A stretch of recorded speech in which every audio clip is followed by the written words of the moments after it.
The tourism and hospitality sector is the fastest growing industry across the globe, counting close to $9.2 trillion US, which is 10.4% of the total global GDP. Now, the profession with high employment opportunities has remained grappling with the effects of the COVID-19 pandemic, and the stakeholders are calling upon government to put up enabling environments to the industry in order for it to thrive. The State Minister for Labour, Employment and Industrial Relations, retired Okello Charles Engola, says that Government of Uganda puts great importance to the tourism subsector and is putting up the necessary infrastructure to the sector recovery and growth. It is clear that COVID-19 pandemic lockdown impacted negatively the economy, with the tourism sector affected more adversely. The reduction in tourism arrivals, travel restrictions, hotel facilities, reduced services and statistics, according to the State Minister for Labour and Employment, retired Okello Charles Engola. The impact of COVID-19 on labour and employment has not been felt only in Uganda. The pandemic has cost the global tourism industry in upwards of $1.3 trillion and has compromised millions of jobs. The African region is estimated to have shared on estimated $83 billion in GDP. Retired UPDF Colonel Okello Engola says government of Uganda is setting up strategic measures to sector recovery. We are also aggressively marketing our country, recapitalizing the Uganda Development Bank and the country microfinance support center to support different sectors.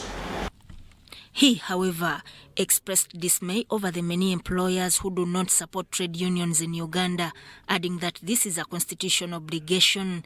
Despite the importance of labor unions, 85% of Uganda's employed populations are not members of any workers' union.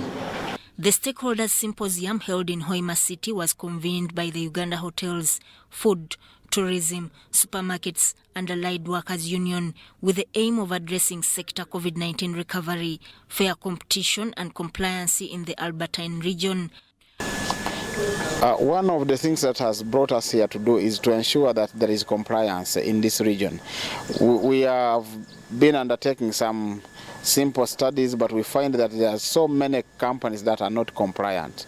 Very many companies are not subscribing to NSSF, they are not paying for their workers pay as you earn, and yet these people are earning some money. Hoima Oil and City RCC Badru Mugabi tipped investors in the oil and tourism business to bridge gaps in the tourism and hospitality industry in the Albertine region. We very well know that the oil and gas industry operates in a camp arrangement. Can we put in place an enabling environment for these hotels to be arranged in two camps, such that they can also benefit from this boom, because it's only going to last up to 2026. Workers MP Dr. Abdul Katonda urged all service industries in the tourism and hospitality sector to comply to the labour laws for the faster growth of the economy. The key outputs of this, one, is industrial harmony. When there is industrial harmony in the workplace, you'll be assured of performance, you'll be assured of increased productivity, you'll be assured of proper dispute settlement machinery. Uganda Hotel Owners Association did not get COVID-19 financial government support. Uganda Development Bank stringent guidelines also hampered beneficiaries' access to recovery funds. Well, right now it's still pending. So we're still pending, and we're still waiting on the Uganda Development Bank to release some of that fund that can support the hotels. The opportunity of the tourism sector growth is in promotion of domestic tourism. Sudat Kaye and Douglas Setumba, UBC News.